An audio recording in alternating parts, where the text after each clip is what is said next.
saudara kita yang jelas kita ketahui dia muslim. Halo Ustadz, tanya Ustadz lebih mudah. Wa asyhadu an la ilaha illallah wahdahu la syarika lah wa asyhadu anna Muhammadan abduhu wa rasuluh. Ya ayyuhalladzina amanu ittaqullaha haqqa tuqatih wa la tamutunna illa wa antum muslimun. Ya ayyuhan nas u'budu rabbakum. Ya ayyuhalladzina amanu ittaqu rabbakum alladzi khalaqakum min nafsin wahidah wa khalaqa minha zawjaha wa batha minhuma rijalan katsiran wa nisaa'a wattaqullaha alladzi tasaaluna bihi wal arham innallaha kana 'alaikum raqiba. Ya ayyuhalladzina amanu ittaqullaha wa qulu qawlan sadida yuslih lakum a'malakum wa yaghfir lakum dhunubakum wa man yuti'illaha wa rasulahu faqad faza fawzan 'azima.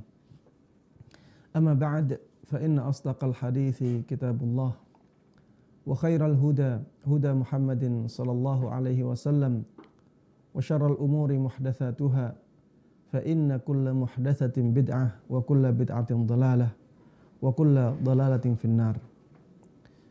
Para jamaah sekalian, para ummahat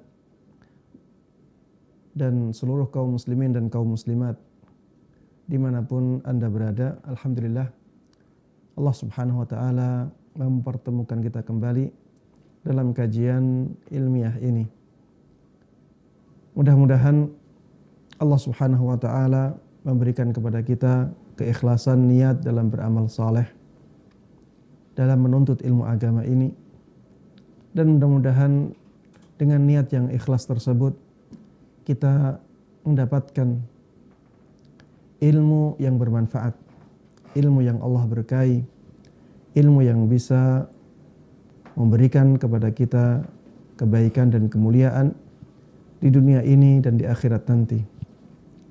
Salawat dan salam semoga selalu terlimpahkan kepada Nabi yang sangat kita cintai, Nabi yang sangat kita kagumi, Nabi Agung Muhammad sallallahu alaihi wasallam. Mudah-mudahan salawat dan salam tersebut juga terlimpahkan kepada seluruh keluarga beliau, seluruh sahabat beliau, dan seluruh kaum muslimin yang mengikuti beliau dan para sahabatnya dengan baik hingga hari akhir nanti. Ikhwati wa akhwati fillah rahimani wa rahimakumullah. Pada kesempatan kali ini kita akan membahas kaidah yang kelima dari bab yang keempat dari kitab yang atau buku yang dikarang atau ditulis oleh Al-Ustadz Ahmad Sabiq Ibn Abdul Latif Abu Yusuf hafizahullahu ta'ala. Kaidah ini berbunyi, bukan kaidah yang kelima ya. Kaidah yang ke-14, Kaidah yang ke-14 dari bab yang keempat. Ya. Kaidah ini berbunyi yajibut taradhi fi jami'i al-'uqud. Yajibut taradhi fi jami'i al-'uqud. Saling rela itu diwajibkan dalam semua akad. Saling rela dari dua belah pihak itu menjadi kewajiban atau keharusan dalam semua akad. Kaidah ini ada hubungannya dengan kaidah yang kelima di bab yang ketiga. Ya. Kaidah kelima tersebut berbunyi innamal bai'u an taradin. Jual beli itu haruslah berdasarkan saling rela. Ya, saling rela itu diwajibkan dalam akad jual beli. Kalau kaidah kita ini saling rela itu menjadi keharusan, menjadi kewajiban dalam semua akad. Ya. Kaidah yang kelima di bab yang ketiga membicarakan tentang jual beli.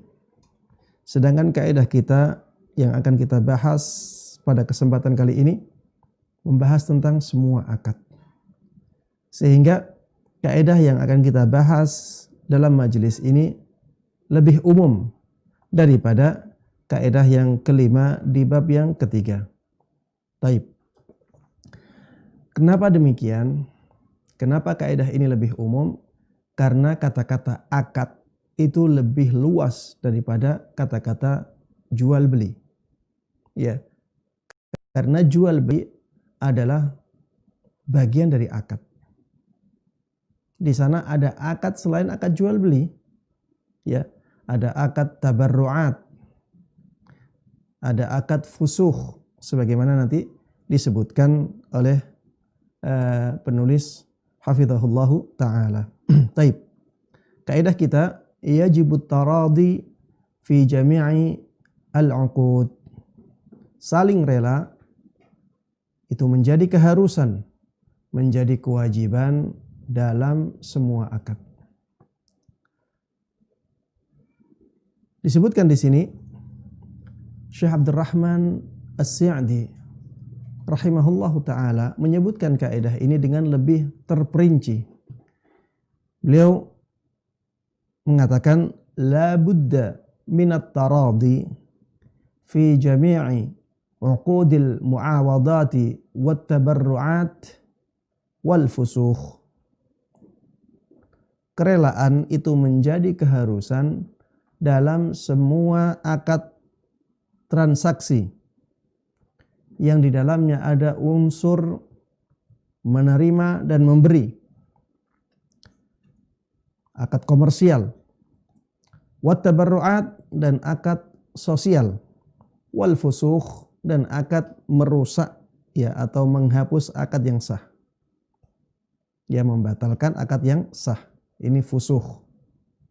Di sini Syekh Abdurrahman As-Sa'di rahimahullahu taala menyebutkan kaidahnya dengan memerinci atau menyebutkan perinciannya. Karena akad itu ada akad yang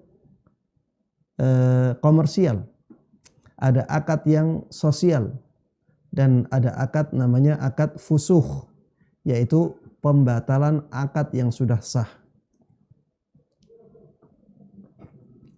Taib. Akad komersial ini, ya jadi Syekh Abdurrahman As-Sa'di menyebutkan 3 akad. Akad komersial, yaitu uqudul muawadat, akad sosial, uqudut tabarru'at, dan akad fusuh, yaitu pembatalan akad yang sudah sah. Yang pertama, akad komersial. Ini jenisnya banyak sekali. Disebutkan di sini, ya ada jual beli, ya ada sewa menyewa, ya. Kemudian ada juga misalnya akad gadai, ya. Akad sosial disebutkan di sini contohnya, ya misalnya hadiah, wakaf, sedekah, hibah, ya, dan yang lainnya. Sedangkan akad fusuh atau akad pembatalan akad yang sah itu seperti misalnya pembatalan akad jual beli. Ada 2 orang yang sudah melakukan akad jual beli.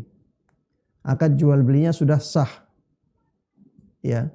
Kemudian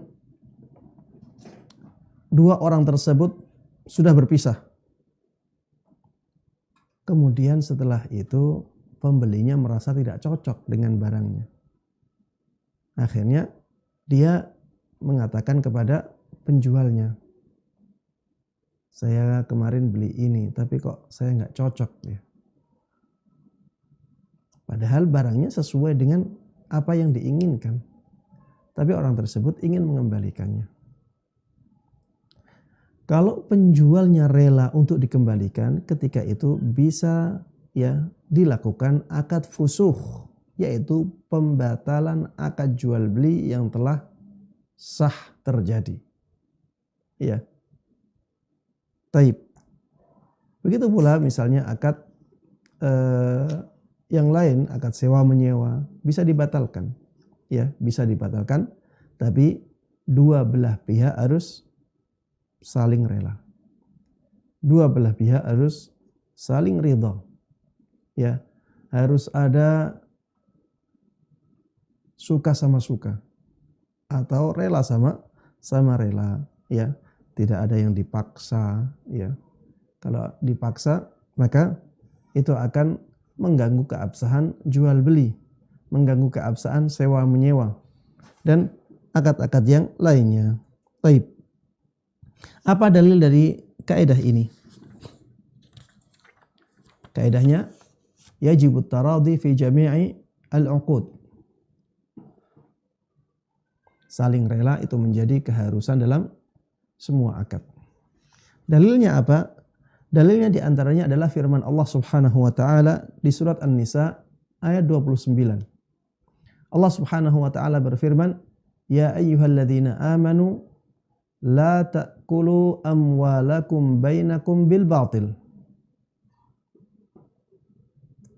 Wahai orang-orang yang beriman, janganlah kalian saling memakan harta kalian dengan cara yang batil. Janganlah kalian saling memakan harta kalian dengan cara yang batil. Illa an takuna tijaratan an taradhim minkum. Kecuali apabila hal tersebut dengan jalan perniagaan, ya, saling memakan harta di antara kalian, tapi jalannya atau menggunakan cara perniagaan. Ada akad jual beli. Antaradin minkum, yang dilakukan dengan cara suka sama suka, saling rela di antara kalian. Ya, ada dua belah pihak yang jual beli, yang berdagang, maka pembelinya rela dengan pembelian tersebut, penjualnya juga rela dengan penjualan tersebut. Pembelinya rela menyerahkan uang sebagai harganya, penjualnya rela menerima harga tersebut dan menyerahkan barangnya. Baik. Dan ayat ini berkaitan dengan uqudul muawadat, berkaitan dengan akad komersial. Karena jual beli itu akad komersial. Termasuk di antara dalil dari kaidah ini adalah sabda Nabi kita Muhammad sallallahu alaihi wasallam, "Innamal bai'u an taradin." Jual beli itu harus didasarkan pada sikap rela, ya, dengan rela, ya, sikap saling merelakan. Tidak ada yang dipaksa. Ini juga berkaitan dengan akad komersial. Tapi mana yang berkaitan dengan akad sosial? Yang berkaitan dengan akad sosial adalah firman Allah Subhanahu wa ta'ala, wa atun nisaa sadaqatihinna nihlah fa in tibna lakum an syai'im minhu nafsa fakuluhu hani'an mari'a. Jika para istri tersebut wa atun nisaa sadaqatihinna nihlah, berikanlah kepada istri-istri kalian maharnya sebagai pemberian. Fa in tibna lakum an syai'im minhu nafsa fakuluhu hani'an mari'a. Kemudian jika para istri tersebut menyerahkan kepada kalian sebagian dari mahar itu dengan senang hati, maka makanlah pemberian itu sebagai makanan yang sedap lagi baik akibatnya. Ya, dikatakan di sini apabila istri-istri tersebut dengan senang hati memberikan sebagian maharnya untuk kalian. Jadi ketika akad nikah, suami memberikan mahar kepada istri. dan itu kewajiban. Ya, taib. Setelah menikah, ya istri misalnya kasihan dengan suaminya karena melihat suaminya pekerjaannya susah, ya, maka istrinya merelakan sebagian mahar yang dulu diberikan oleh suaminya dengan rela hati. Maka seperti ini, ya, dibolehkan dengan syaratnya tadi ada kerelaan, tidak dipaksa, ya. Dan ini akad sosial. Ini akad sosial karena di sini seorang istri memberikannya dengan cuma-cuma. Ya, tidak ada timbal balik. Ya, tidak ada timbal balik. Jadi seorang istri memberikannya, seorang suami menerimanya. Ya, ini akad sosial. Kalau akad komersial itu ada timbal balik pada setiap pihak. Misalnya akad jual beli, ya, akad jual beli. Jadi pembeli menyerahkan uang, pembeli mendapatkan barang. Ya, ada yang keluar dari dia, ada yang masuk. Penjual juga demikian. Ada yang keluar dari dia, ada yang masuk. Yang keluar barangnya, yang masuk harganya. Inilah akad komersial. Kalau akad sosial, ya setiap pihak ya hanya melakukan satu tindakan saja. Ya, seperti misalnya pemberian, saya bersedekah dengan sedekah sunnah atau sedekah wajib. Maka ketika saya memberikan, saya hanya memberikan saja. Penerimanya ketika menerima, maka dia hanya menerima saja. Inilah akad sosial, ya. Jadi hadiah itu seperti itu. Nanti sedekah seperti itu. Nanti hibah juga seperti itu. Dan seterusnya. Taib. Ada hadis, ya, yang mencakup dua akad, bahwa semua akad, ya baik akad komersial, akad sosial, itu harus didasarkan pada sikap saling rela. Kita tidak boleh mengambil harta orang lain kecuali berdasarkan kerelaan dia. Dalil tersebut adalah hadis Nabi Muhammad sallallahu alaihi wasallam, la yahillu malum ri'in muslimin illa bi tibi nafsin minhu. Harta seorang muslim itu tidak halal kecuali dengan kerelaan hatinya. Ya, kecuali dengan kerelaan hatinya. Kalau hatinya tidak rela, maka harta dia tidak halal. Ya, ini mafhum mukhalafahnya. Rasulullah katakan, ya, tidak halal harta seorang muslim kecuali dengan kerelaan hatinya. Kalau hatinya tidak rela berarti tidak halal. Kalau hatinya rela berarti halal. Ya, dan ini mencakup dua akad. Ya, baik akad komersial maupun akad sosial. Taib.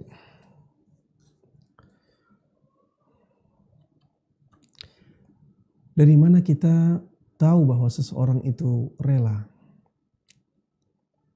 Bukankah kerelaan itu tempatnya di hati? Bagaimana kita mengetahui hati seseorang? Maka di sini kita bisa melihat tanda-tandanya. Apa tanda hati yang rela? Tanda yang tampak bagi kita. Yang pertama adalah dengan ucapan. Cara kita mengetahui orang lain itu rela dengan sebuah akad, itu bisa kita ketahui dengan ucapannya. Kalau misalnya kita ya jual beli dengan teman. Saya beli HP-mu ya dengan harga 1 juta. Ini kan HP bekas, sudah lama juga. Saya lagi butuh HP nih. Kalau orangnya mengatakan, iya, saya juga sudah bosan dengan HP itu. Tak jual 1 juta ke kamu. Maka kata-kata iya, saya jual HP ini 1 juta ke kamu.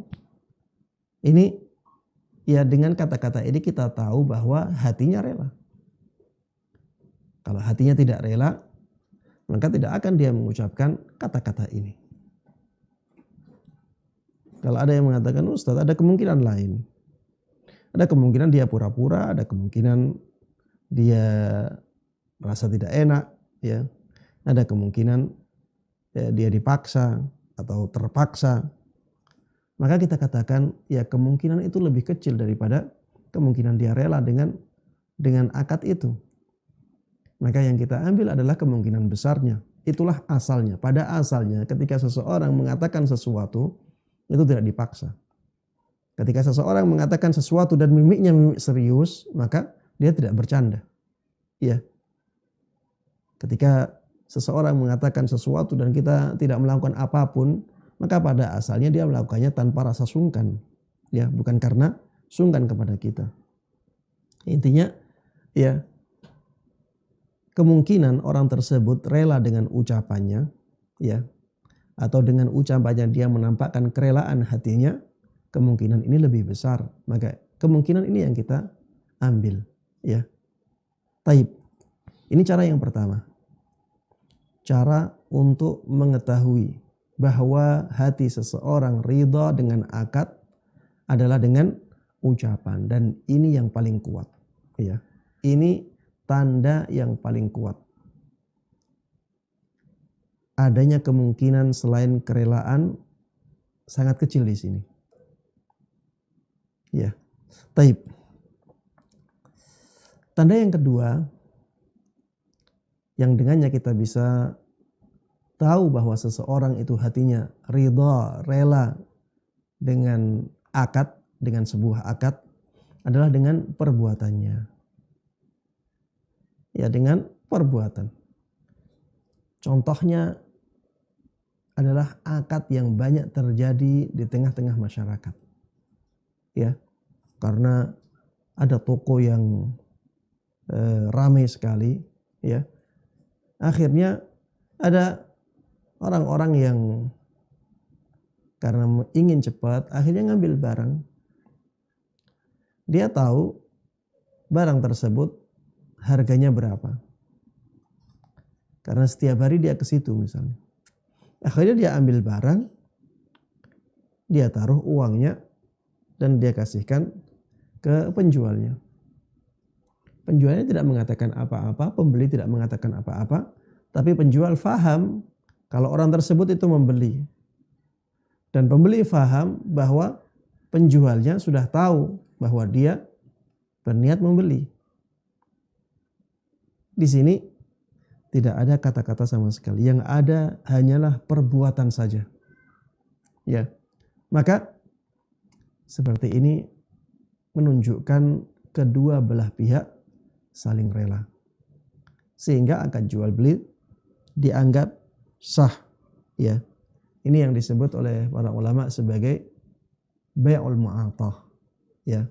Bai'ul mu'atah, jual beli mu'atah, ya. Yang ada hanya serah terima saja.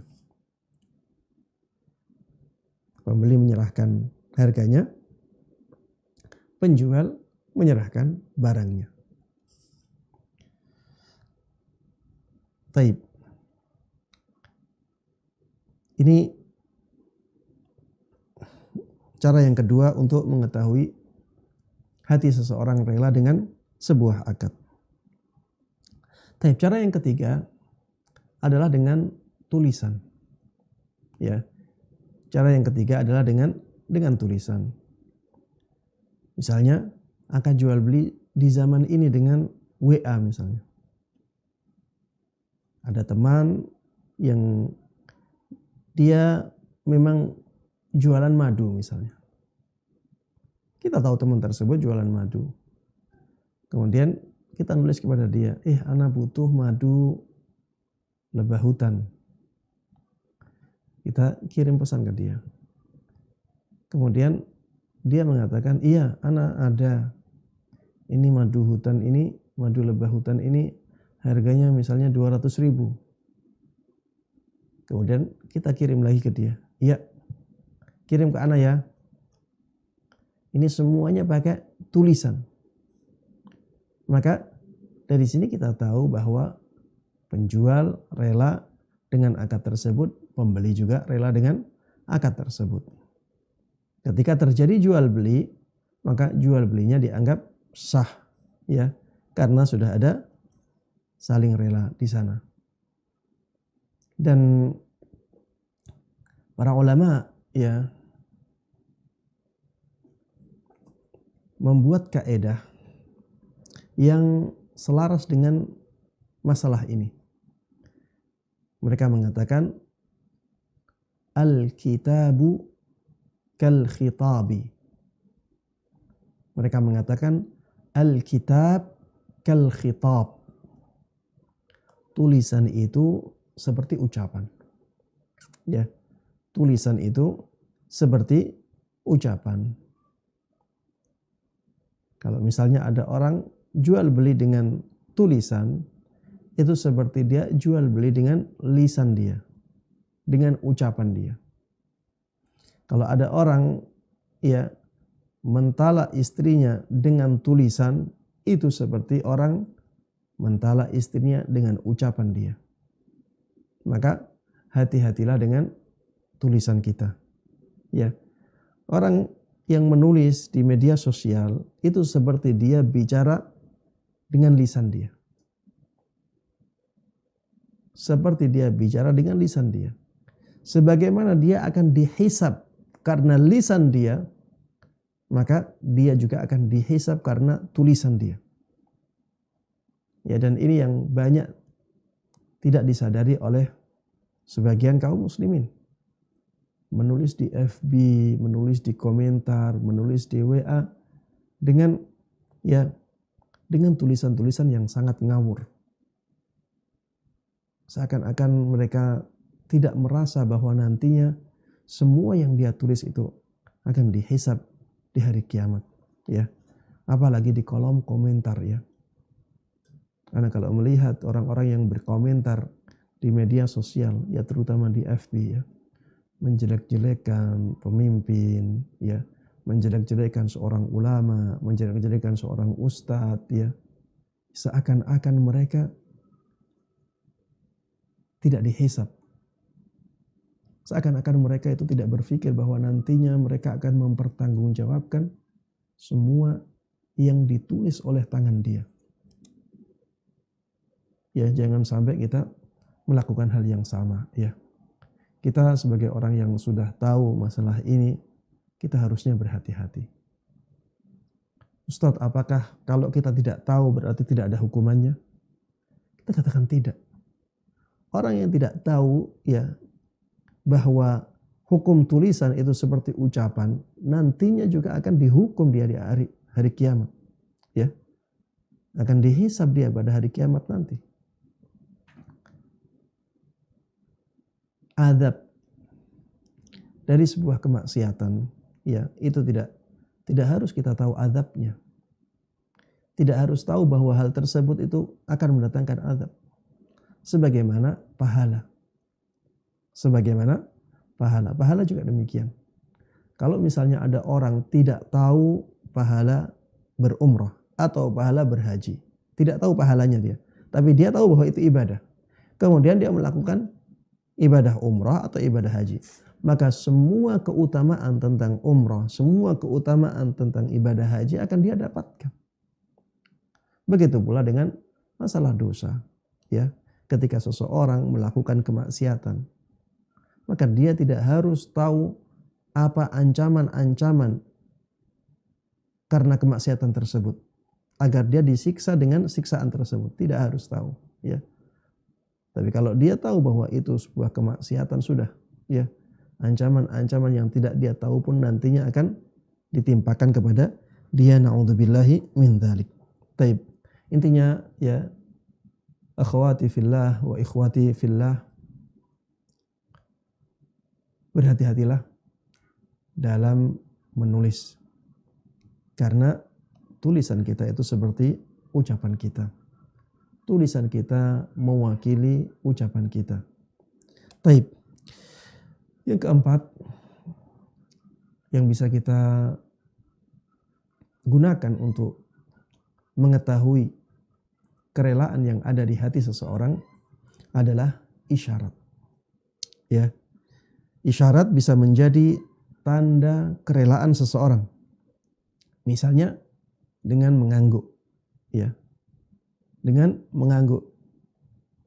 Ketika ada orang ya melakukan jual beli, kemudian kita tawar harganya, dia asalnya bilang 5 juta, kita tawar harganya 4 juta, dia mengangguk, ya.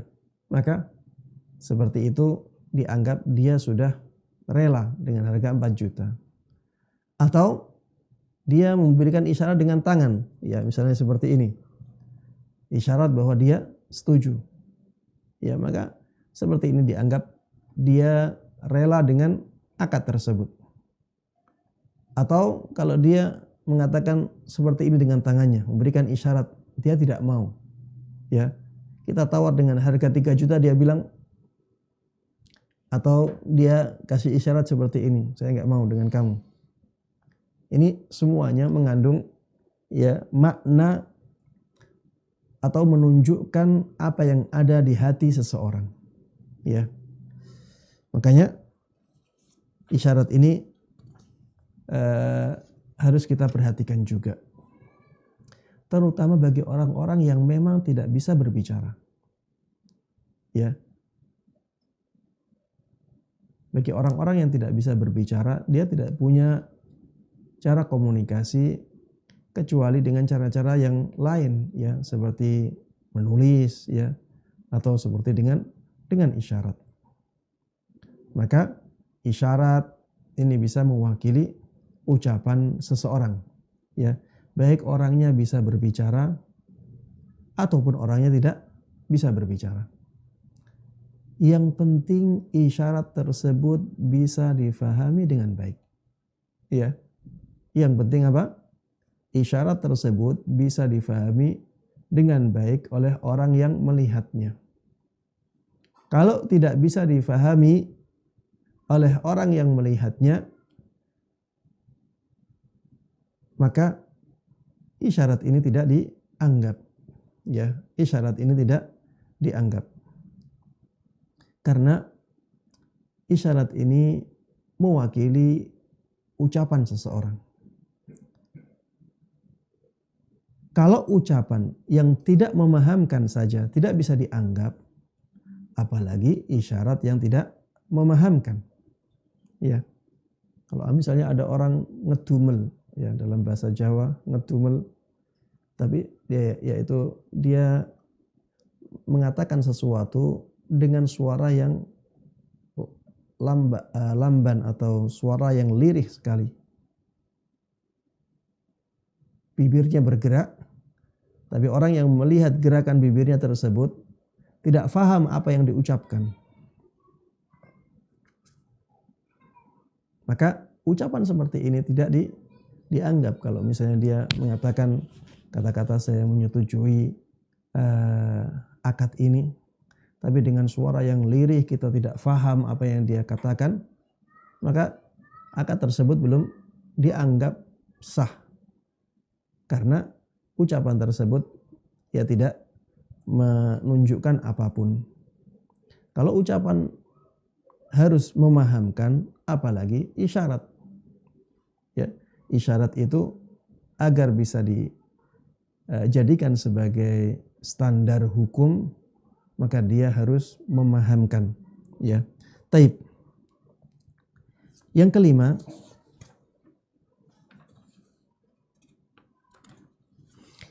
adalah diam. Tapi diam ini tidak pada semua keadaan. Kita bisa tahu kerelaan yang ada di hati seseorang dengan diamnya dia. Tapi ini tidak pada semua keadaan. Kapan diam dianggap sebagai tanda seseorang rela? Ketika ada kebutuhan untuk bicara, dia tidak bicara. Maka diamnya dianggap sebagai persetujuan. Ya. Ketika ada kebutuhan untuk berbicara, dia tidak berbicara, maka diamnya dia dianggap sebagai penjelasan dia bahwa dia setuju. Contohnya misalnya seorang wanita yang masih perawan. Ketika ditanya, apakah engkau menerima si fulan? Mau menikah dengan si fulan kamu? Kemudian dia diam. Ditanya, dia diam. Maka diamnya wanita yang masih perawan ini bisa dianggap sebagai penjelasan tentang kerelaan dia. Ya. Makanya Rasulullah Shallallahu Alaihi Wasallam mengatakan, wa idnuha somatuha. Idzinnya wanita yang masih perawan itu dengan diamnya dia. Diamnya dia ketika ditawari maksudnya. Ya. Kalau diamnya saja bisa menjadi penjelasan bahwa hatinya rela, apalagi ketika wanita ini mengucapkan. Ya. Dan di saat ini ya, yang masih keadaannya seperti ini jarang. Di zaman kita ini kalau setuju ya mengatakan iya, saya senang sekali. Kalau tidak setuju ya langsung katakan. Langsung mengatakannya. Kalau di zaman Nabi Muhammad SAW, ya masyarakat di zaman itu masih tinggi rasa malunya. Masih tinggi rasa malunya. Apalagi yang berkaitan dengan pernikahan. Sehingga wanita di zaman itu ya yang perawan ketika ditanya ya kebanyakan mereka akan diam kalau mereka setuju. Kebanyakan seperti itu. Sehingga diamnya perawan ketika itu dianggap sebagai sikap bahwa dia rela. Ya. Dia rela dengan pernikahan tersebut. Taib. Di sini disebutkan, namun harus diperhatikan bahwa diam di sini adalah diam yang terdapat tanda-tanda keridhaan. Ya. Ini catatan yang sangat penting. Harus diperhatikan bahwa diam di sini adalah diam yang terdapat tanda-tanda keridhaan. Adapun kalau diamnya itu sambil marah, maka itu bukan tanda keridhaan. Ada seseorang yang ketika marah dia nggak bisa mengucapkan kata-kata karena kemarahan yang sangat tinggi, akhirnya dia hanya diam saja. Atau ada orang yang memang ketika marah dia tidak mau mengucapkan kata-kata karena dia takut kalau salah dalam mengatakan kata-kata, akhirnya dia diam saja. Padahal diamnya adalah karena dia takut mengatakan sesuatu, kemudian dia salah dalam kata-katanya tersebut.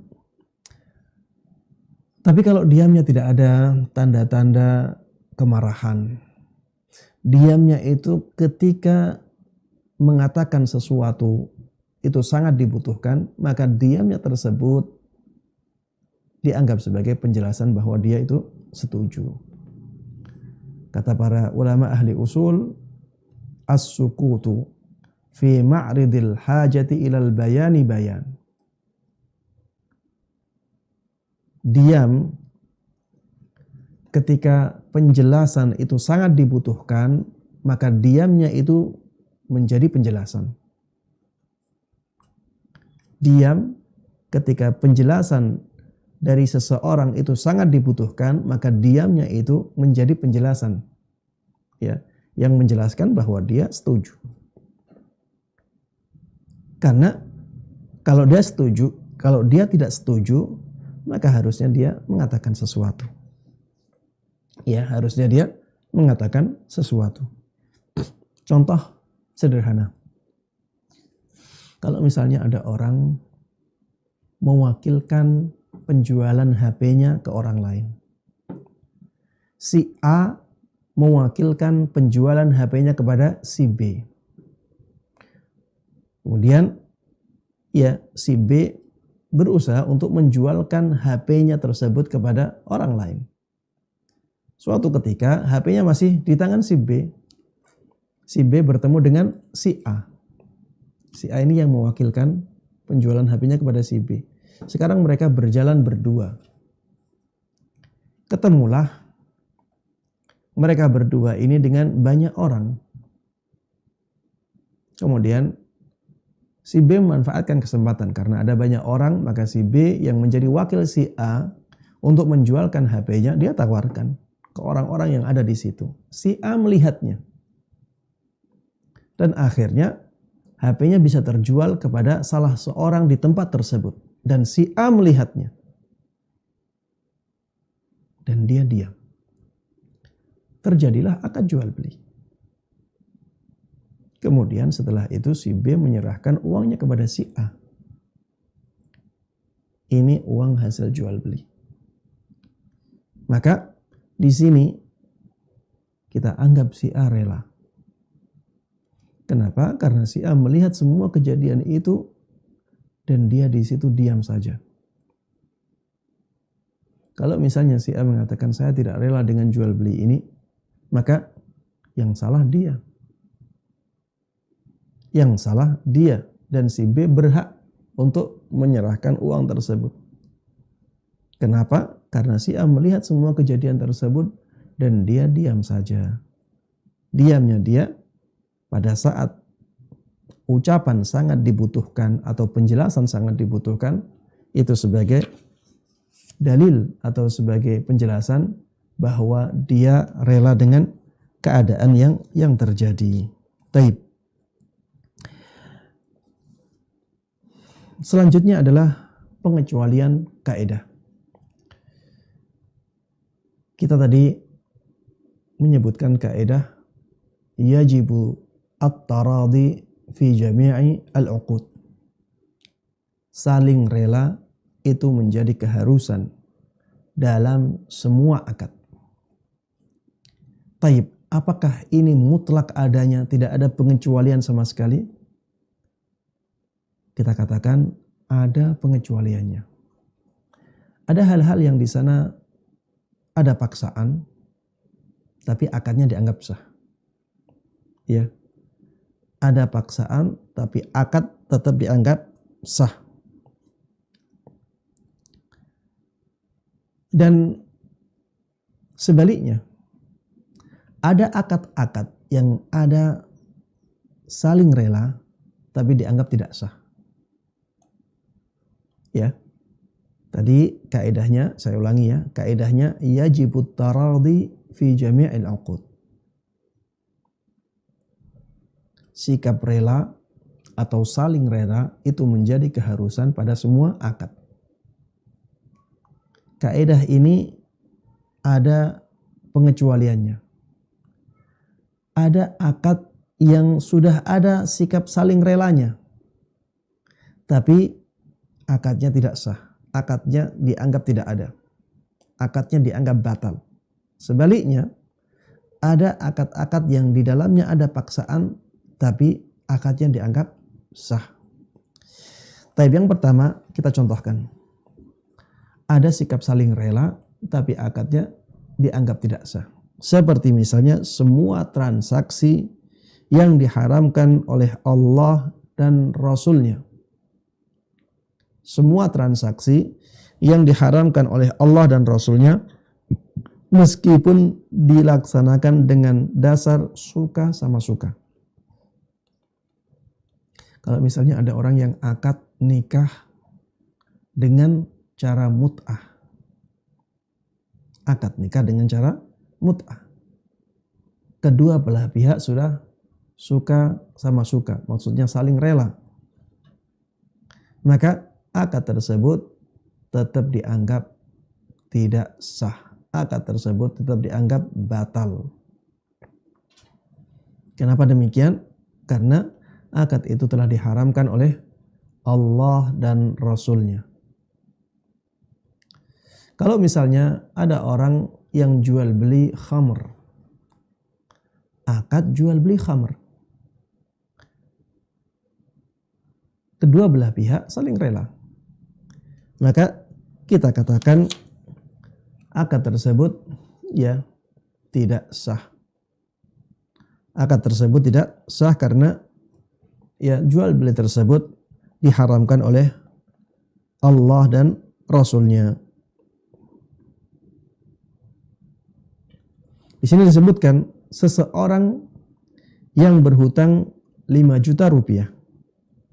Namun dengan perjanjian bahwa pada saat mengembalikannya harus 5.500.000 rupiah.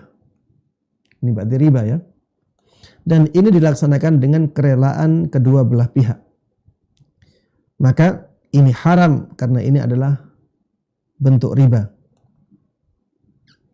Begitu pula dengan bunga yang diambil oleh seorang penabung dari bank konvensional. Meskipun dilaksanakan atas dasar suka sama suka dan saling menguntungkan, maka ini juga terlarang karena termasuk perbuatan riba. Taib, saya ingin memberikan sedikit penekanan di sini ya. Karena ini masalah yang banyak terjadi di masyarakat. Dan ini banyak disepelekan, padahal ini adalah dosa besar yang sangat mengerikan. Ketika kita menabung di bank, pada hakikatnya kita memberikan pinjaman kepada bank. Pada hakikatnya kita memberikan pinjaman kepada bank. Dan di dalam syarat ya menabung tersebut ada syarat bunga. Ya, ada syarat bunga. Bahwa nanti penabung yang hakikatnya adalah pemberi piutang itu akan diberikan bunga yang pada hakikatnya adalah riba. Dan ini adalah dosa besar yang sangat mengerikan. Kalau kita melakukan akad ini ya, maka kita mendapatkan laknat dari Allah dan Rasulnya. Kemudian kita masuk dalam ayat alladzina ya'kuluna amwalal yatama zulma alladzina ya'kuluna riba la yaqumuna illa kama yaqumul ladzi yatakhabbathu asyaitanu minal mas. Orang-orang yang memakan harta riba, mereka nantinya di hari kiamat tidak akan bisa berdiri kecuali seperti berdirinya orang yang terkena atau kerasukan jin. Dia berdirinya sempoyongan. Berdirinya sempoyongan seperti orang yang kerasukan jin. Orang yang menabung dan mengambil bunganya, maka dia jelas masuk dalam ayat ini. Dia memakan harta riba. Menabung 100.000, nanti ada bunganya misalnya 10.000. 10.000 itu kalau dia ambil, maka dia masuk dalam ayat tersebut. Kemudian disebutkan dalam sebuah hadis ya, bahwa nantinya di alam barzakh dia akan disiksa, dimasukkan ke dalam sungai, tapi airnya air darah dan dia tidak bisa menepi. Na'udzubillah min dzalik. Ini masuk dalam dosa besar. Allah Subhanahu wa taala katakan, yamhaqullahu riba wa yurbis shadaqat. Ya, Allah akan memusnahkan riba dan Allah akan mengembangkan sedekah. Fa in lam taf'alu fa'dhanu biharbin minallahi wa rasulih. Apabila kalian tidak melakukannya, maka izinkanlah peperangan antara kalian dengan Allah dan Rasulnya. Na'udzubillahi min hadzal dzam. Semoga Allah Subhanahu wa taala menyelamatkan kita, melindungi kita dari dosa yang seperti ini ya. Menabung, apabila menabung di bank konvensional dan diberikan bunga, maka ingatlah ya, bunga tersebut adalah riba. Ya, dan kita sebagai, kalau kita ngambilnya berarti kita pemakan harta riba. Ya, ini berbeda dengan orang beli kredit, ya. Orang beli motor kredit, ini berbeda. Kalau orang beli motor kredit, dia melakukan akad riba, tapi ribanya yang ngambil banknya. Dealer tidak ngambil, ya, leasingnya yang ngambil. Yang ngambil ribanya adalah leasing itu. Bukan pembelinya. Bukan pembelinya. Penjualnya pun tidak. Ya, tapi pembeli dan penjual, kemudian leasing, semuanya mendapatkan laknat. Ya, semuanya mendapatkan laknat. Dilaknat oleh Allah, pemakan riba, pemberi uang ribanya, kemudian saksinya, kemudian orang yang menulisnya, semuanya kena laknat. Tapi yang memakan riba adalah orang yang mengambil kelebihan tadi. Ini yang harus difahami dengan baik, ya. Kalau menjual motor, kalau membeli motor dengan cara kredit, ya, memang ini sesuatu yang buruk, ya, karena mendatangkan laknat. Apabila kreditnya dengan cara leasing, ya, ini mendatangkan laknat, sesuatu yang sangat buruk sekali. Tapi ini masih lebih ringan daripada orang yang menabung di bank kemudian mengambil bunganya. Ini sangat buruk sekali, dan itu masuk dalam banyak ayat dan banyak hadis yang mengancam pemakan riba. Na'udzubillahi min dzalik. Taib. Oleh karenanya, ikhwati wa akhwati fillah rahimani wa rahimakumullah, pilihlah bank-bank yang benar-benar syariah, ya, yang tidak ada bunganya. Kalau misalnya bank-bank tersebut adalah bank konvensional dan kita terpaksa menabung ke sana karena berhubungan dengan bisnis kita, kalau tidak di sana menjadi sangat sulit sekali, ya, sehingga kita sangat berat sekali. Atau misalnya kita tidak bisa kecuali di bank itu karena gaji kita harus di rekening yang seperti itu, maka ya solusinya adalah memberikan syarat kepada pihak bank agar tidak memberikan bunga. Tapi kalau misalnya pihak bank tidak bisa, harus ada bunga, maka tidak ada solusi lain kecuali ya membersihkan rekening kita dari bunga-bunga tersebut dan salurkan bunga-bunga tersebut ke hal-hal yang dinikmati oleh masyarakat umum, ya, seperti fasilitas-fasilitas umum, ya, membuat jalan, penerangan jalan, taman, membuat lapangan olahraga di masyarakat, ya, atau kita berikan kepada fakir miskin. Tapi yang penting adalah tidak kita nikmati. Yang terpenting adalah tidak kita nikmati, dan ini sebagai sikap mengambil mafsadah yang lebih kecil, ya, wallahu taala alam. Taib.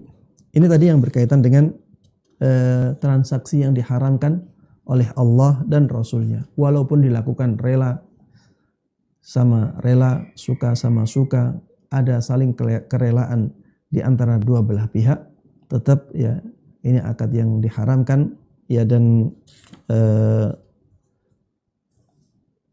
kita akan mempertanggungjawabkan hal tersebut di hadapan Allah Subhanahu wa taala. Kemudian yang kedua, contoh yang kedua, pemerintah dalam keadaan-keadaan tertentu boleh mengambil paksa atau menyita harta seseorang apabila ada hal yang mengharuskan hal tersebut. Di sini ya ada pengambilan paksa, ada ketidakrelaan dari salah satu pihak, tapi dibolehkan oleh syariat. Kenapa demikian? Ya, karena kadang-kadang memang hal ini perlu dilakukan atau harus dilakukan. Seperti misalnya apabila pemerintahan Islami, ya, melihat ada seorang pengusaha yang dia punya kewajiban untuk berzakat. Tapi dia tidak mengeluarkan zakatnya.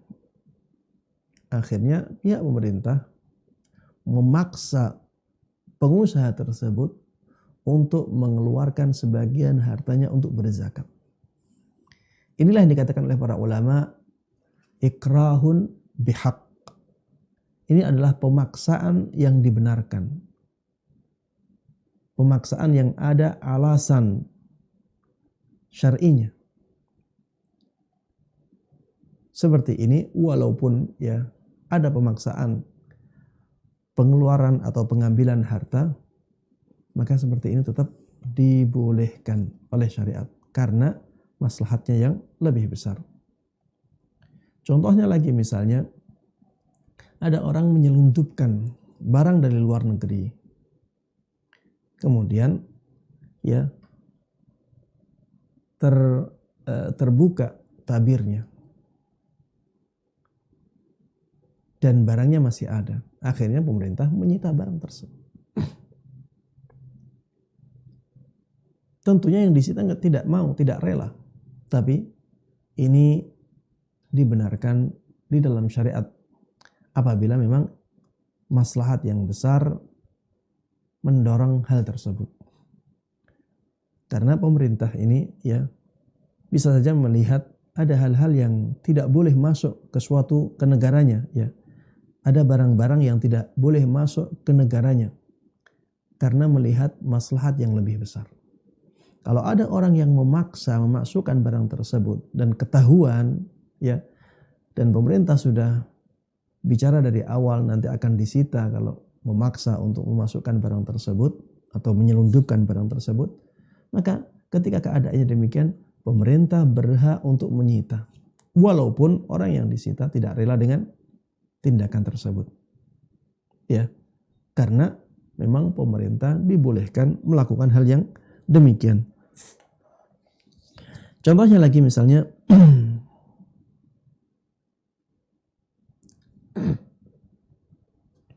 orang yang mempunyai kewajiban memberikan harta kepada orang lain namun tidak ditunaikan.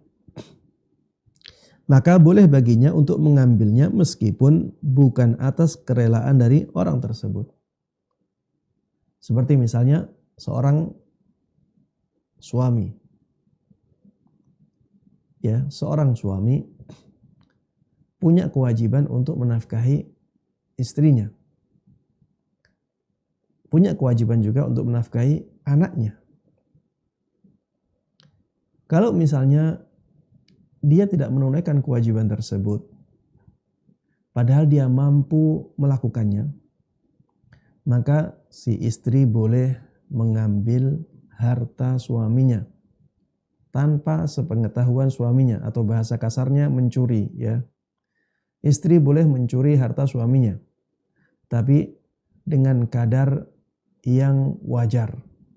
Ya, kadarnya wajar. Kalau misalnya istri butuh uang 100.000 ya, dan itu adalah hak dia karena dia harus dinafkahi oleh suaminya, maka jangan ngambil 200.000 ya, jangan ngambil 200.000, ambillah sesuai dengan kebutuhan walaupun tidak atas keridhaan suami. Hal ini dibolehkan sebagaimana dahulu pernah ditanyakan oleh salah seorang sahabat wanita radhiyallahu anha. Ya, diriwayatkan dari Aisyah radhiyallahu anha, ibunda kita kaum mukminin, bahwa Hindun binti Utbah, istrinya Abu Sufyan, berkata kepada Rasulullah sallallahu alaihi wasallam, sesungguhnya Abu Sufyan adalah seorang yang kikir, tidak memberikan kepadaku nafkah yang cukup bagiku dan bagi anakku, kecuali yang saya ambil dari hartanya tanpa sepengetahuannya. Jadi istrinya mencuri, ya, mencuri harta suaminya. Tapi karena suaminya tidak memberikan nafkah kepada istri dan anaknya dengan nafkah yang cukup, maka Rasulullah Shallallahu Alaihi Wasallam bersabda, ambillah yang cukup bagimu dan anakmu dengan cara yang ma'ruf. Maksudnya dengan cara yang ma'ruf adalah sesuai dengan kadar kebutuhanmu. Ya. Kadar kebutuhanmu yang wajar. Kalau tidak wajar, ya juga tidak boleh ya. Misalnya ada orang yang kebutuhan dia ya sebenarnya HP yang harganya misalnya 2 juta atau 3 juta. Dia ngambil uang 20 juta untuk beli HP. Ini tidak wajar ya. Ini tidak baik ya. Bukan cara yang baik seperti itu. Ambillah sesuai dengan kebutuhan kita ya, dan kebutuhan tersebut kebutuhan yang wajar. Taib. Ini hal-hal yang ada paksaan di situ, ada ketidakrelaan di sana, tapi dibolehkan. Yang tadi ada kerelaan, tapi tidak dibolehkan. Ya, dan ini semuanya berdasarkan dalil. Taib. Demikian yang bisa Ana sampaikan dalam kesempatan kali ini. Ya, mudah-mudahan apa yang kita pelajari bersama di kesempatan kali ini bermanfaat bagi kita semuanya. Mudah-mudahan Allah berkahi ilmu kita, dan mudah-mudahan Allah Subhanahu wa taala memberikan taufiknya kepada kita untuk bisa menerapkan ilmu ini dengan baik dan mudah, dan juga bisa menyebarkannya kepada orang lain. Amin amin ya rabbal alamin. Wa sallallahu wa sallama wa baraka ala nabiyyina Muhammadin wa ala alihi wa sahbihi wa man tabi'ahum bi ihsanin ila yaumiddin. Walhamdulillahi rabbil alamin. Baik. Sekarang masuk ke sesi tanya jawab ya.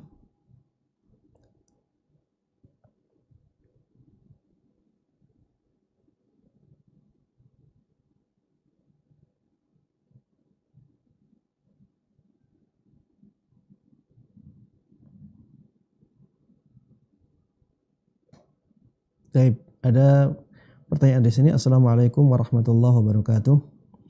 Jika seorang fakir, bukan keluarga, mempunyai penyakit cukup parah dan harus berobat rutin, untuk biayanya beliau selalu minta bantuan, kadang bisa 2 sampai dengan 3 kali dalam sebulan. Di lain pihak kita juga harus membantu keluarga yang hidupnya kekurangan. Pertanyaannya, apakah berdosa jika kita memberikan bantuan kepadanya tidak sebesar dana yang dia butuhkan? Kadang timbul rasa kurang suka karena beliau meminta dengan memaksa dan terus-menerus WA kita sampai seperti meneror kita. Tetapi ada rasa takut kepada Allah Subhanahu wa taala jika tidak membantunya. Mohon nasihatnya. Ya. Taib.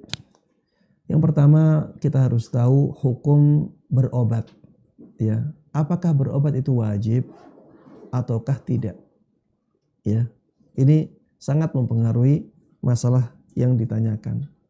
Para ulama, jumhurul ulama, ya, mayoritas ulama Islam mengatakan bahwa berobat itu tidak wajib. Mayoritas ulama mengatakan bahwa berobat dari suatu penyakit itu tidak wajib. Ya, makanya ada sebagian ulama yang bahkan mengatakan kalau seseorang itu punya kesabaran yang tinggi dan kalau dia tidak berobat, dia tetap bisa menjaga keimanannya. Keimanannya tidak goyah, maka dia lebih baik bersabar. Dia lebih baik bersabar. Dan hal ini ya didasarkan pada sebuah hadis. Didasarkan pada sebuah hadis yang menjelaskan ada seorang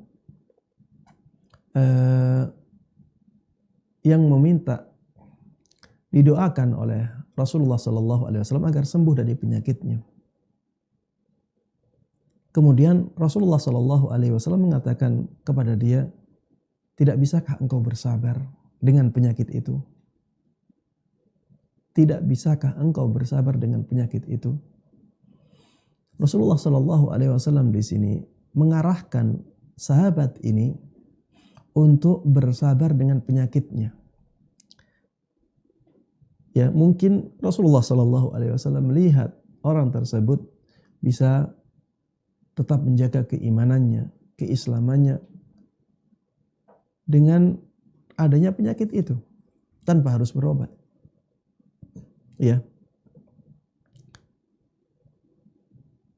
Dan hadis ini menunjukkan bahwa ketika orang imannya kuat dan dia mampu menahan sakitnya tanpa berobat, maka dengan begitu tanpa berobat itu dia mendapatkan pahala yang besar dan itu yang lebih utama. Adapun bagi orang yang imannya tidak kuat dengan adanya penyakit itu, maka sebaiknya dia berobat. Ya, tetap tidak bisa kita katakan bahwa itu wajib. Ya, tidak bisa kita katakan bahwa itu wajib. Baik, ketika kita sudah tahu bahwa berobat itu tidak sampai pada derajat wajib, maka membantu orang lain untuk berobat juga demikian. Membantu orang lain untuk berobat juga tidak wajib karena memang pada asalnya berobat itu tidak wajib. Sehingga kalau misalnya kita tidak membantu dia pun ya tidak menjadi masalah. Dari sisi syariat tidak berdosa. Karena memang berobat itu hukumnya tidak wajib. Apalagi kalau kita sudah membantu. Meskipun bantuan kita tidak mencukupi kebutuhan berobatnya dia. Ya. Tidak memberi bantuan saja juga tidak menjadi masalah, maksudnya tidak mendatangkan dosa. Apalagi kalau sudah membantu, ya, meskipun bantuannya tersebut tidak sesuai dengan kebutuhan dia atau tidak mencukupi kebutuhan dia. Wallahu taala a'lam. Namun ya, kita kalau masih bisa melakukannya, lakukanlah yang paling afdal, ya. Kalau ada pilihan-pilihan kebaikan dan kita bisa memilih yang paling utama, kita bisa melakukan yang paling utama, maka pilihlah yang paling utama tersebut. Misalnya, kita bisa membantu dia, kita bisa membantu keluarga kita yang kekurangan, maka lakukan dua-duanya. Tapi kalau misalnya tidak bisa dua-duanya, disinilah pentingnya kita melihat mana yang maslahatnya lebih besar. Ya, mana yang maslahatnya lebih besar. Itu yang kita ambil. Tapi Ustaz, orang ini meneror. Kita katakan silahkan dia meneror. Ya. Silahkan dia meneror. Apa hak dia meneror kita, dan kita jangan ambil pusing ya. Kita jangan ambil pusing karena ya itu bukan hak dia untuk meneror kita. Kalau keadaannya sampai membahayakan, ya kita bisa laporkan hal tersebut kepada orang yang bisa ya menyelesaikan masalah tersebut. Wallahu taala a'lam.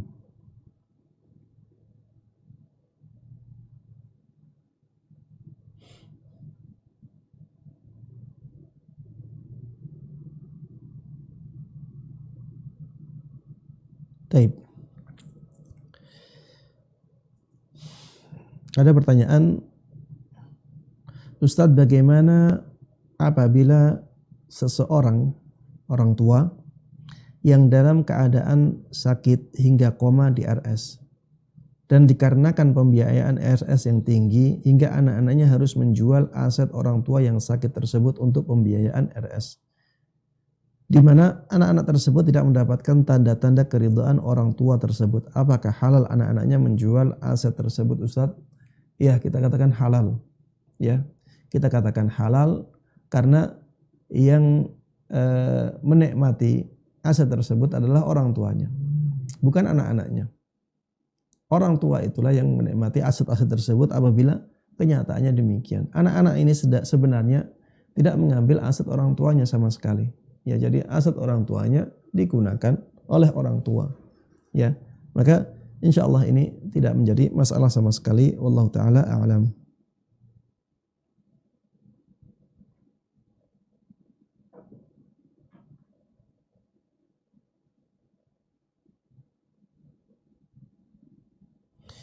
Assalamualaikum warahmatullahi wabarakatuh. Waalaikumsalam warahmatullahi wabarakatuh. Jika orang tua memiliki 4 anak, dari keempat orang anak tersebut, anak yang terkecil kurang mampu.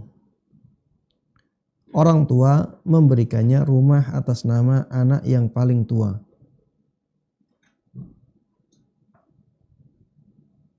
Anak yang terkecil yang kurang mampu. Tapi orang tua memberikan rumah atas nama anak yang paling tua.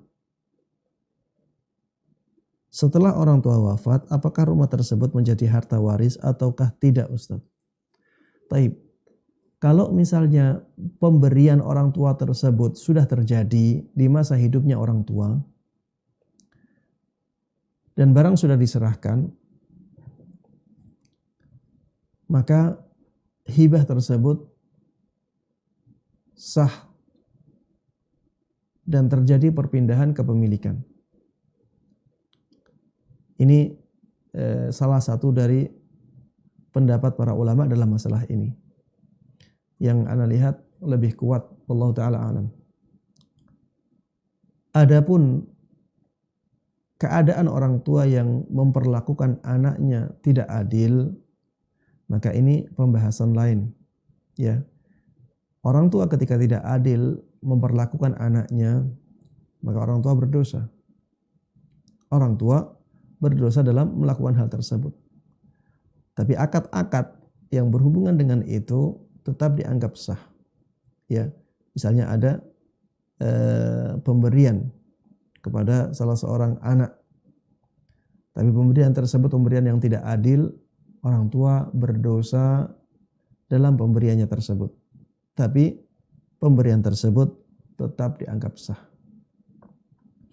Tapi kalau misalnya pemberian orang tua itu hanya melalui lisan saja, belum ada penerimaan atau serah terima barang, maka pemberian dianggap belum sah. Ya, pemberian orang tua dianggap belum sah karena belum ada serah terima barang. Kita harus tahu bahwa pemberian itu menjadi sah ketika diserah terimakan. Sebelum diserah terimakan, maka pemberian belum sah. Kalau misalnya ada orang mengatakan kepada kita, besok kamu saya kasih HP ini ya. Besok kamu saya kasih HP ini. HP yang di tangan dia. Kemudian besoknya orangnya tidak jadi. Dan kita ya ingin mengingatkan dia, lu katanya HP-nya mau dikasihkan. Ternyata orang tersebut mengatakan, tidak jadi anak lagi sangat butuh ini untuk 6 bulan yang akan datang. Maka di sini dia berhak dengan kata-katanya itu karena pemberian belum terjadi. Adapun dia menjanjikan sesuatu, kemudian dia mengingkari janjinya. Kalau ini ada dosanya, maka itu berkaitan antara dia dengan Allah Subhanahu wa taala. Itu dosa, ya, itu dianggap sebagai dosa, tapi tetap saja hak kepemilikan ada pada dia. Dia berdosa dari sisi ingkar janjinya, ya, tapi barangnya memang belum berpindah kepemilikan karena belum diserah terimakan. Taib, itu penjelasannya, wallahu taala alam. Jadi pemberian orang tua di masa hidupnya ketika dia masih sehat, ya, dan sudah diserah terimakan, maka pemberian itu dianggap sah. Pemberian tersebut dianggap sah. Adapun dia melakukannya dengan cara yang zalim, ya, maka itu dosa antara orang tua dengan Allah Subhanahu wa taala, akan dia pertanggungjawabkan di hadapan Allah Subhanahu wa taala. Baik. Assalamualaikum warahmatullahi wabarakatuh. Waalaikumsalam warahmatullahi wabarakatuh. Apakah boleh ikrar wakaf dibatalkan? Misal seorang mewakafkan tanahnya untuk mushola. Kemudian orang ini wafat. Ternyata anak keturunannya miskin sehingga mushola tersebut dipakai sebagai tempat tinggal mereka. Iya, tidak boleh ya. Apalagi keadaannya seperti ini. Orang kalau sudah wakaf itu berarti dia memindahkan hak kepemilikannya kepada Allah Subhanahu wa taala.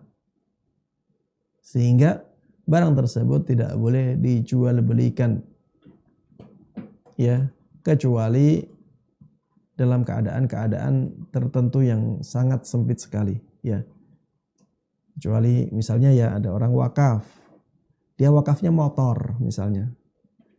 Motor ini setelah 20 tahun akan mengalami banyak kerusakan. Mungkin sampai pada keadaan motor tersebut tidak bisa dipakai sama sekali karena ada umurnya.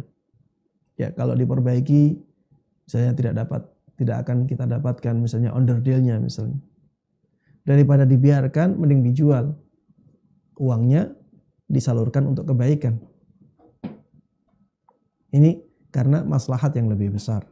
Atau misalnya ada orang jual wakaf tanah. Ada orang wakaf tanah.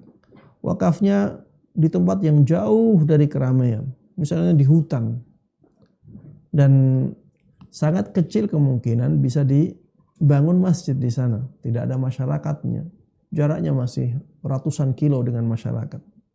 Wakafnya untuk masjid.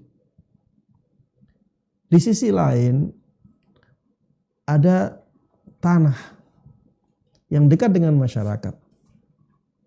Sangat mungkin untuk dibangun masjid di situ karena masyarakatnya belum ada masjidnya misalnya.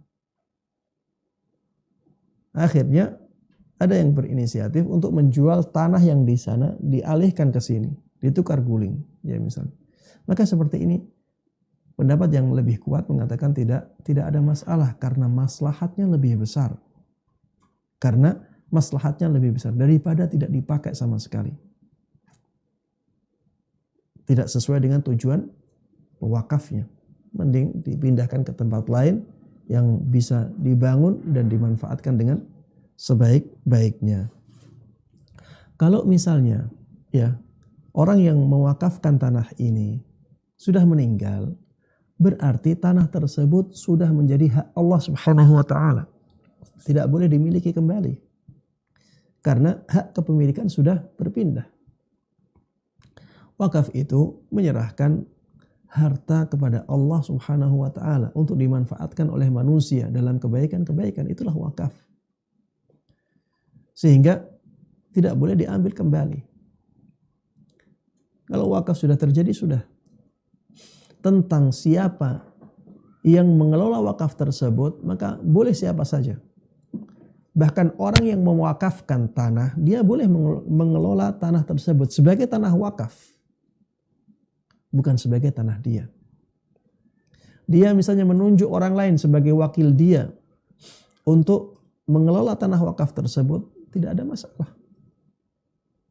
Dia melarang orang lain untuk mengelola tanah tersebut, tidak ada masalah di sini.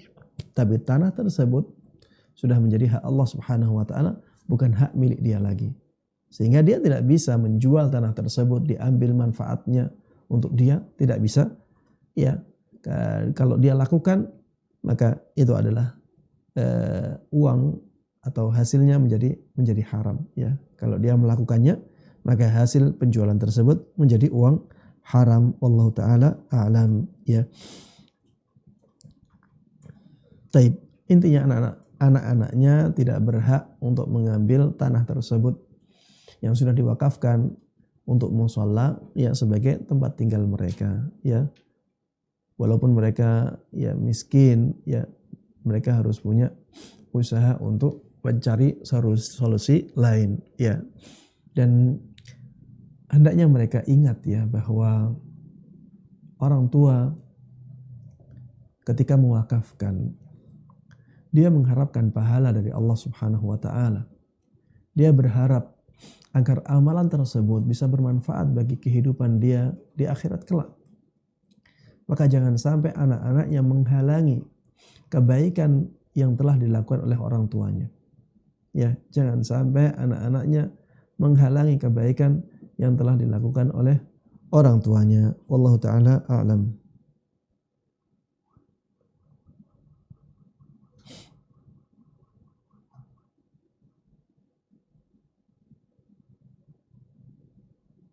Baik. Barakallahu fikum Ustaz. Bagaimana pendapat Ustaz tentang dalil yang disampaikan oleh Al-Hafidh Ibnu Hajar di kitab Fathul Bari jilid keempat halaman 191 bahwa dari semangatnya Aisyah untuk mengqadha puasa di bulan Sya'ban menunjukkan bahwa tidak boleh mengakhirkan qadha puasa Ramadan hingga masuk Ramadan berikutnya. Ya. Ini pendapatnya jumhur ulama. Ya, mayoritas ulama berpendapat demikian dan saya menguatkan pendapat ini. Ya. Ana menguatkan pendapat ini. Pada asalnya seseorang tidak boleh mengakhirkan qadha puasa Ramadan sampai Ramadan berikutnya. Kalau dia mengakhirkannya tanpa uzur, maka dia berdosa. Kalau dia mengakhirkannya tanpa uzur sampai masuk Ramadan berikutnya, maka dia berdosa. Tapi kalau dia punya uzur, maka dia tidak berdosa.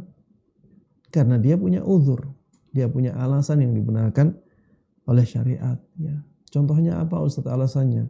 Misalnya alasan menyusui. Alasan menyusui ya yang baik sampai 2 tahun. Dan itu akan memberatkan seseorang untuk berpuasa. Maka tidak ada masalah apabila ada orang yang demikian. Atau alasan hamil misalnya. Alasan hamil. Tidak masalah kalau misalnya sampai Ramadan berikutnya ya kehamilannya masih misalnya belum melahirkan, ya dan ini jarang ya, orang belum melahirkan sampai setahun lebih. Kalau misalnya ada, ya, maka dia punya uzur. Dia punya uzur yang lama. Atau misalnya sakit. Dia masih muda, di Ramadan sakit, akhirnya tidak berpuasa. Qadarullah ternyata sakitnya berlangsung lama, sampai setahun. Di Ramadan berikutnya pun dia masih sakit. Tapi ada harapan sembuh. Ya, maka ini dia punya uzur ya. Seperti ini tidak berdosa mengakhirkan qadanya sampai masuk Ramadan berikutnya. Tapi kalau tidak punya uzur sama sekali, mengakhirkan qada sampai Ramadan berikutnya, maka jumhur ulama mengatakan dia berdosa. Dia harus bertaubat kepada Allah Subhanahu wa taala. Dia harus beristighfar, meminta ampun kepada Allah Subhanahu wa taala akan kesalahannya tersebut. Ya. Kemudian nanti ada pembahasan apakah harus membayar fidyah ataukah tidak, atau kafarah ataukah tidak. Ya. Ada yang mewajibkan dan itu pendapatnya jumhur ulama, itu pendapat yang kuat. Ada yang pendapat yang mengatakan tidak wajib untuk membayar kafarat tapi hanya disunnahkan saja. Ya, hanya anjuran saja dan itu yang dikuatkan oleh Syekh Utsaimin rahimahullahu taala. Taib. Kemudian pertanyaannya, apakah artinya bagi orang yang punya hutang puasa Ramadan bertahun-tahun yang lalu akibat udzur syar'i maka tidak ada lagi qada baginya kecuali hanya dengan taubatan nasuha? Tidak ya, tidak demikian. Tetap dia diwajibkan untuk mengqada.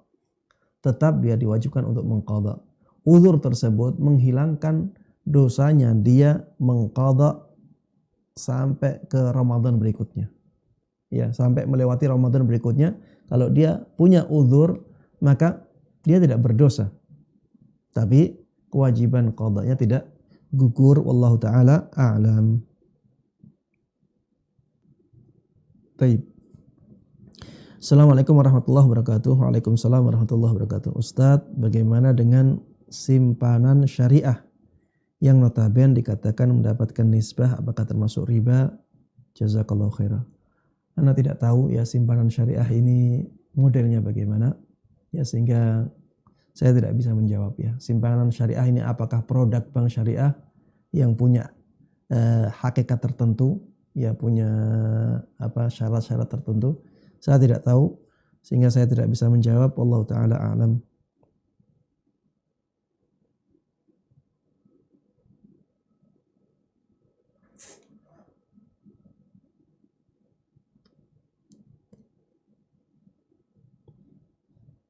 Taib. Ada pertanyaan. Barakallahu fiik Ustaz. Wa fiik barakallah. Bagaimana jika seorang membeli mobil dari bank dengan akad sebagai berikut? Bank membeli mobil itu dulu. Kemudian kita membeli mobil tersebut dengan harga yang sudah dinaikkan oleh bank dan membayarnya kredit selama 2 tahun. Apakah ini termasuk ke dalam akad riba? Kalau pertanyaannya secara global seperti ini, kita bisa menjawab tidak. Tapi ini sangat global masih. Ini tidak riba ya. Ini karena banknya sudah membeli dulu, kemudian setelah itu bank menjual ke kita walaupun dengan harga lebih, walaupun dengan cara kredit ya. Maka ini tidak ada riba di sini. Tapi yang menjadi masalah adalah perincian-perincian.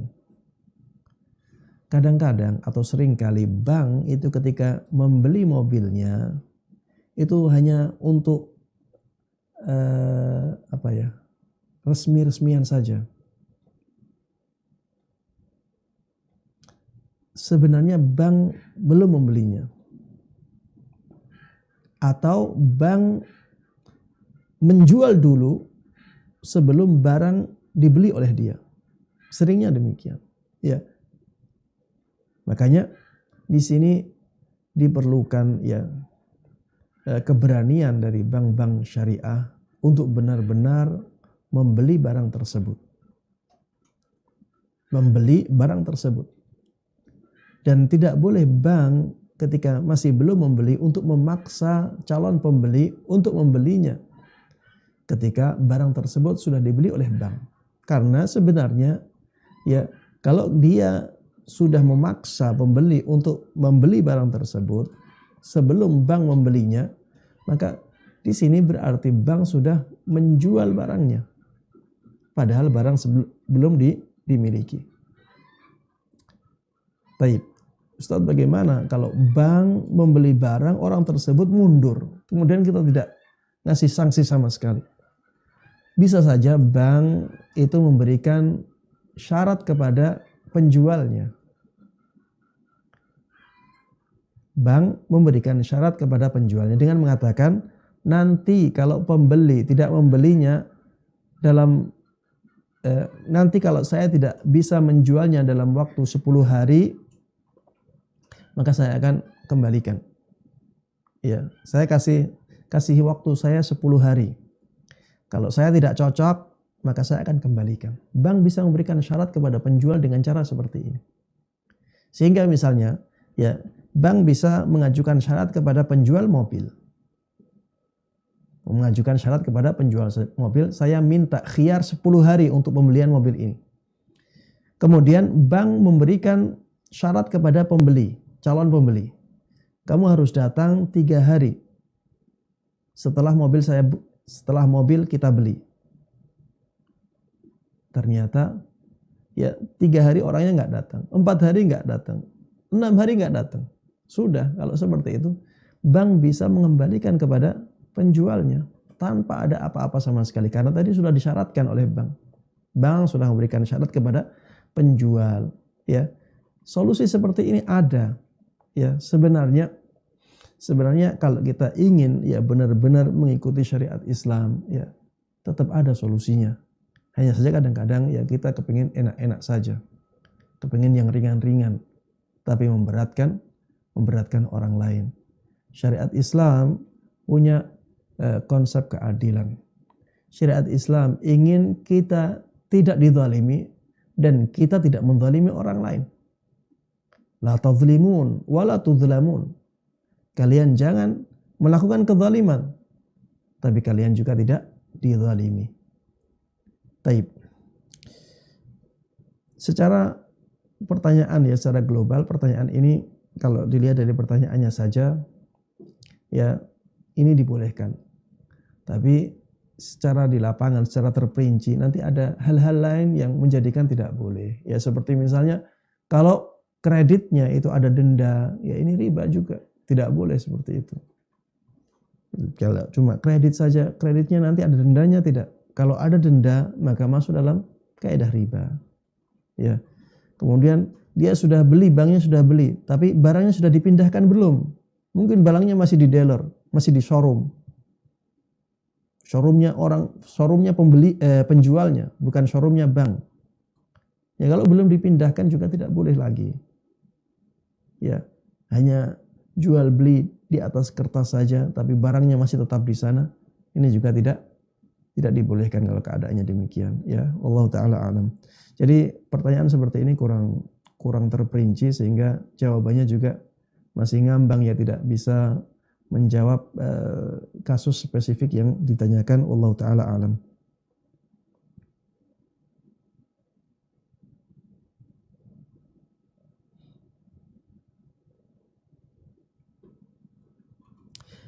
Assalamualaikum warahmatullahi wabarakatuh. Waalaikumsalam warahmatullahi wabarakatuh. Bagaimana hukumnya jika seorang suami memberikan hadiah kepada istrinya, tetapi barang tersebut tidak dibutuhkan oleh si istri? Bolehkah si istri menjual hadiah tersebut tanpa pengetahuan si suami dan dananya digunakan untuk hal-hal yang bermanfaat untuk akhirat? Apakah ini termasuk istri yang tidak menjaga harta suaminya? Waalaikumsalam warahmatullahi wabarakatuh. Ya, hadiah yang diberikan kepada kita itu menjadi hak milik kita. Siapapun yang memberikan, orang tua, saudara kita, ya, teman kita, suami kita, ataupun yang lain. Ketika barang tersebut sudah dihadiahkan kepada seseorang, maka harta tersebut menjadi haknya dia. Dia boleh menjualnya, ya, kepada orang lain. Apakah hadiah dari suami boleh kita jual tanpa sepengetahuan suami? Maka jawabannya pada asalnya dibolehkan. Pada asalnya dibolehkan karena itu sudah menjadi hak dia. Apalagi kalau misalnya, ya, harta tersebut dimanfaatkan untuk hal yang lebih bermanfaat untuk akhirat seseorang. Tentunya ini menjadi lebih boleh lagi. Karena nantinya suaminya itu akan mendapatkan pahala juga. Karena kebaikan itu, ya, kebaikan itu ada sumbangsih dia. Kebaikan tersebut ada sumbangsih dia di dalamnya. Sehingga suami juga akan mendapatkan cipratan pahalanya. Ya. Kalau misalnya ada suami yang marah karena barang hadiahnya dijual oleh si istri, ya, akhirnya suami marah kepada istri, maka katakan kepada suami bahwa itu sudah digunakan untuk kepentingan akhirat yang lebih bermanfaat bagi kita, dan insya Allah si suami juga akan mendapatkan pahalanya, ya, mendapatkan bagian pahalanya karena barang tersebut dari dia. Wallahu ta'ala alam. Ya, kalau diberikan jawaban seperti itu, insya Allah hati suami akan luluh karena semuanya akan meninggalkan dunia ini. Suami akan meninggalkan dunia ini, ya, istri juga demikian. Kalau barang tersebut tidak digunakan untuk akhirat, tidak digunakan juga untuk dunia, terus untuk apa? Ya, ada barangnya, tidak mengambil manfaatnya, lebih baik digunakan untuk akhirat yang bisa kita nikmati nantinya untuk selama-lamanya. Wallahu ta'ala a'lam. Taib. Bismillah, bila niatnya adalah ikut investasi melalui bank syariah dengan sistem mudharabah, apakah bagi hasilnya boleh digunakan? Ya, kalau mudharabahnya ya sesuai dengan ketentuan-ketentuan syariat, maka dibolehkan. Ya, mudharabah tidak harus dengan orang. Mudharabah tidak harus dengan non-bank. Ya, mudharabah bisa dengan bank. Ya, selama mudharabahnya sesuai dengan syariat, maka ya hasilnya boleh digunakan. Hanya saja, ya, kebanyakan mudharabah yang dilakukan oleh bank itu tidak ada kemungkinan ruginya. Ya, dan ini tidak sesuai dengan ketentuan dalam syariat. Jadi mudharabah itu harus ada ketentuan apabila rugi. Ya, apabila rugi maka kerugian harus ditanggung oleh pemodal 100%. Kerugian modal harus ditanggung oleh pemodal 100%. Karena pelaku usaha sudah capek dengan waktunya, sudah capek dengan tenaganya, sudah capek dengan hal-hal yang lain, ya, karena usaha tersebut, dan itu bisa dihargai dengan uang, ya. Kalau misalnya pelaku usahanya rugi hal tersebut, kemudian kemudian pemodalnya rugi dengan bagian modalnya, maka itulah keadilan yang diberikan oleh syariat. Ya, jangan sampai pemodal ini hanya ingin untungnya saja. Kalau rugi maka dia tidak mau menanggung, jangan sampai demikian. Kalau mau mudharabah, ya dia harus siap dengan resiko rugi. Kalau tidak siap dengan resiko rugi, maka jadikan piutang. Ya, jadikan piutang. Tapi jangan mengambil untung. Jangan mengambil untung dari piutang. Makanya ada sebuah kaidah yang sudah pernah kita bahas, al-ghunmu bil ghurmi. Ya, al-ghunmu keuntungan, bil ghurmi itu karena sebab kerugian. Maksudnya karena sebab kita mau menanggung kerugian. Kalau kerugian terjadi, kita akan tanggung kerugian itu. Dengan itulah kita pantas untuk mendapatkan keuntungan. Ya, orang jual beli juga seperti itu. Bisa saja dia rugi karena jual belinya, dan ketika rugi dia tidak boleh menyalahkan orang lain.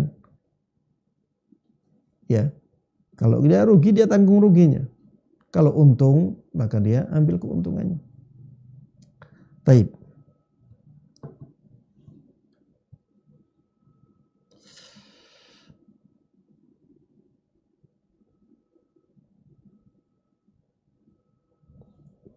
Assalamualaikum warahmatullahi wabarakatuh. Waalaikumsalam warahmatullahi wabarakatuh. Ustadz, apakah dibolehkan membuatkan BPJS untuk asisten rumah tangga kita?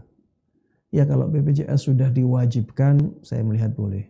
Ya, kalau BPJS sudah diwajibkan oleh pemerintah dan itu yang ada saat ini, ya, maka ini dibolehkan. Wallahu taala a'lam.